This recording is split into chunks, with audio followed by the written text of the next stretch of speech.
Hi and welcome to the channel. My name is Nicholas and I'm a guy living in Sweden. Today I'm gonna show you and talk about how to replace the oil cooler on your Volkswagen Transporter T3, also known as Vanagon, and how to stop another very irritating oil leak that can happen on this car. And the car is this one. It's a 1990, so that makes it 31 years old as of now. And I've had it for not less than 16 years because I bought it in 2005. And we've been through a lot, me and this car, and we have gone on many adventures with this car, from Sweden to a lot of countries in Europe, and we've had tons of fun actually. And please bear with me, the car has seen its better days when it comes to rust and stuff, and it actually was a camping car before, but nowadays it's more of a truck, because I actually had a company and I needed it as a truck back then. It has some of the camping gear left, but actually it's mostly the high roof, the various compartments, and the fact that it has more windows than a panel van, and it has these curtains, but it has no functioning fridge or stove. Well, actually the stove is still there, but the gas bottles have long been removed. But back to the point of this video, I'm gonna show you how to replace the oil cooler and fix another special leak that might happen to you. I'm not gonna show you step by step because I've already changed it, but I'm gonna explain to you as clearly as I can the steps and show you how to do it, and that it's in fact not that difficult. Because I didn't find any information about how to do this myself on YouTube or anywhere on the internet. So I might as well put this video up. And well, yeah, it has been several months since I did the job, so I reckon I actually did a good job. So back to the car. Yeah, I've prepared a little bit here. This is how it looks like on the rear. Let's open this barn door or whatever you call it. So the engine of the car is a 2.1 liter boxer, of course, water-cooled, and it has 112 horsepower. And this is the last year with this motor, if you don't count the synchros in the 4x4s, because they were made to 1992. But this is a 1990 year model, and it's a two-wheel drive, so it was the last regular model with this engine. Note the position of the extra spare wheel, because there is no good place in this car for an extra spare wheel. The regular spare wheel is in the front under, but I put this extra spare wheel there, and I have tied it with this strap to here and one place in the front near the left rear side of the seat. It was actually very difficult to find a place how to tighten this wheel up, but now it has been there for several years. Okay, back to the job. This is how the engine looks like, and it's the third engine of this car since I bought the car. We have changed engine 2 times, but that's not the point of this video today. Well, actually it is in a small way. But anyway, the problem I had was that it started leaking more and more oil, or actually it came quite suddenly from the oil cooler between the oil filter and the oil cooler, which is down here. You can barely not see it at all. And at that time I wasn't sure if the leak came from between the filter and the cooler, or between the cooler and the engine block. So I figured that I might as well change the whole thing. And so it suddenly started leaking a lot there.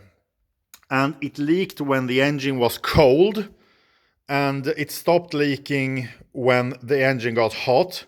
But when it was leaking quite a lot, so it wasn't something that I could ignore.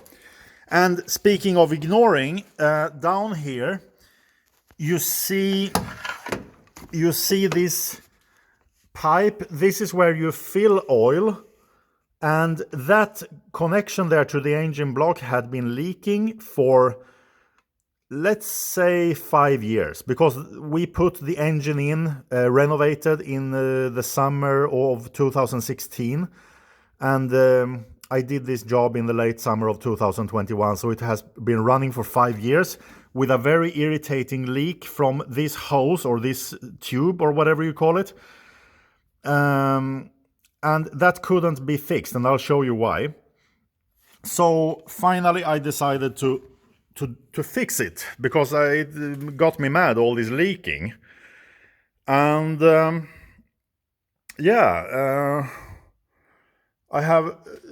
gonna show you now right away, because you see this gray thing there. That's the steel bar that's holding the engine up in the rear of the engine. In the front of the engine it's sitting with the gearbox, but that gray bar is holding the engine. And I'm gonna show you now quickly that this bar, you see this white gray thing there, that's actually cold galvanized, which I have sprayed on it. It's running, and it's sitting here. It's sitting with two 13mm bolts, or sculls, or whatever you call it, the nuts. So I guess it's M8, it's two of them. And so that has to come off if you're gonna do what I did.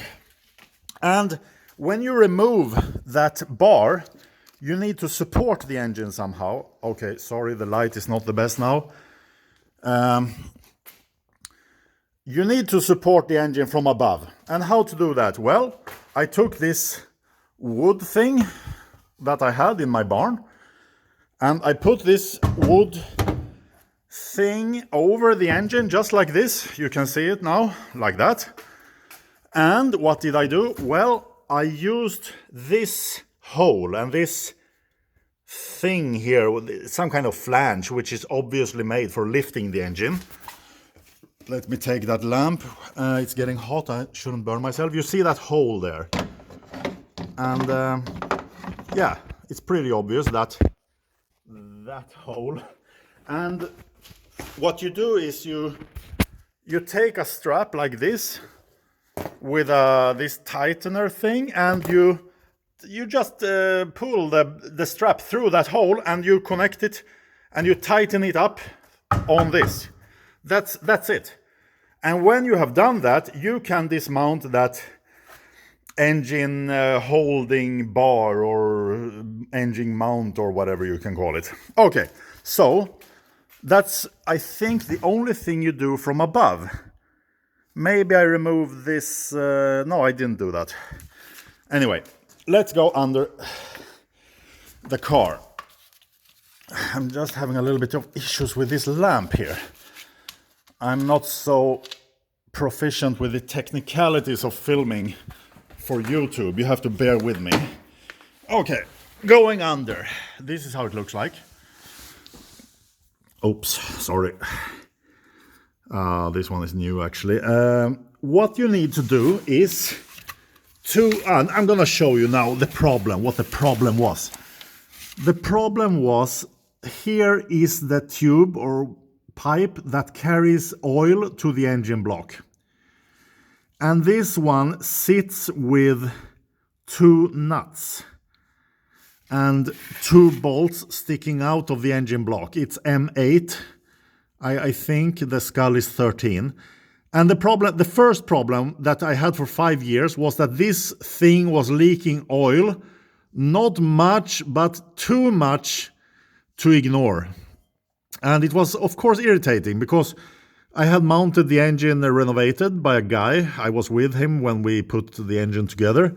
And unfortunately, when another guy, a friend of mine, mounted the engine in the car, somehow this flange here wasn't tight enough, so it leaked for 5 years. I could have kept ignoring it, but it was so bloody irritating. So when I had to do that other job over here, I said I might as well fix this one. Because what is the problem? The problem is you can't remove this flange and this pipe from here, because you can reach that nut easily, obviously, even though it's very tight here. But you absolutely cannot reach that other nut. Maybe with some very special tool, some extremely thin 13 gear, you maybe could have done it. But I couldn't, with any tool I had, I couldn't reach that nut in no way, shape or form. So I just couldn't fix the problem. So it was nothing to do. Because all this stuff here must come off if you're gonna reach that nut, which is of course very stupid. And moving over to the leaky oil filter, this is how it looks like. I wasn't at the time sure if it was leaking here or here because it was kind of dirty. I think I found out that it was leaking here, but then I said, why is it leaking there?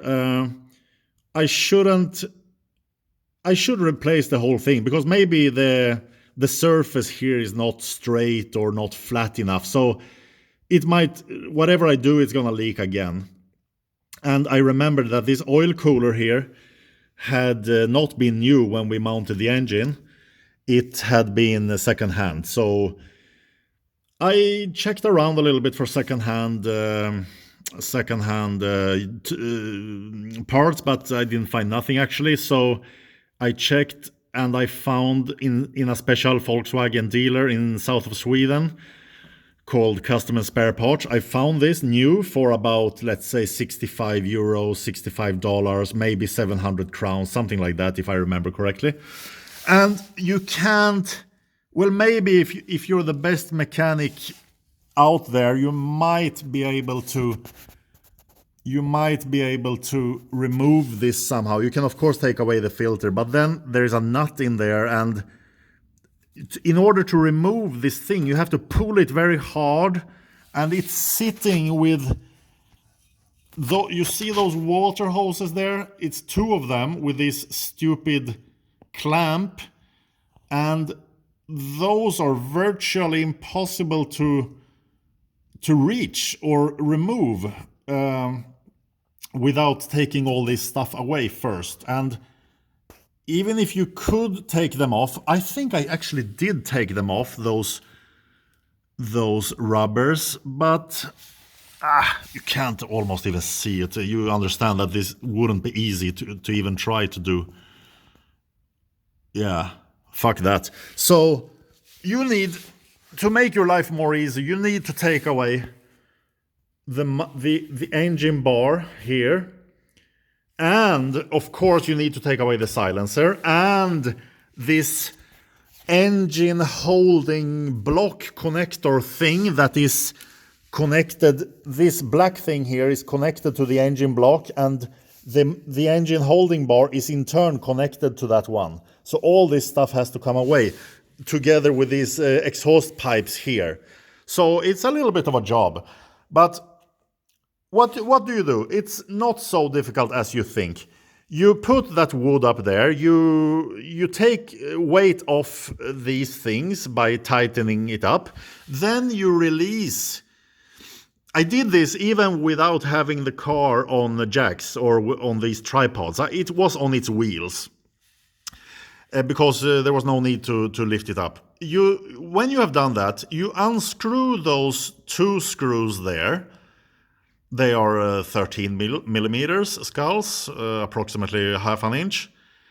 You might have to work a little bit to get them off. Everything here will probably be rusty and very, very dirty, but with a little bit of work you will get them off. So you take those away. You take the whole screws, of course, away. This will suddenly then become loose. And, well, first actually you should take away the silencer. You can do these things a little bit in your own way, so to speak. But take away the silencer. That isn't so difficult. It has these two clamps. And what you do is you unscrew this screw here and that one there. And then you can take away this band. It's some kind of strap from metal, if it's steel or stainless steel. In my case, it's stainless steel. You take that away, then you unscrew this thing, and you, with a little bit of force or violence or whatever you say, and a lot of spray, this kind of rust solvent or grease or whatever, oil, you push away the silencer. You push it out in whatever way you can, and you remove it from the car, from the engine. Then you will be able to, then you also have to remove a couple of these, depending on how your exhaust system looks like. I unscrewed here, and I took away those. I almost forgot. I unscrewed this exhaust pipe. Where the hell is my finger?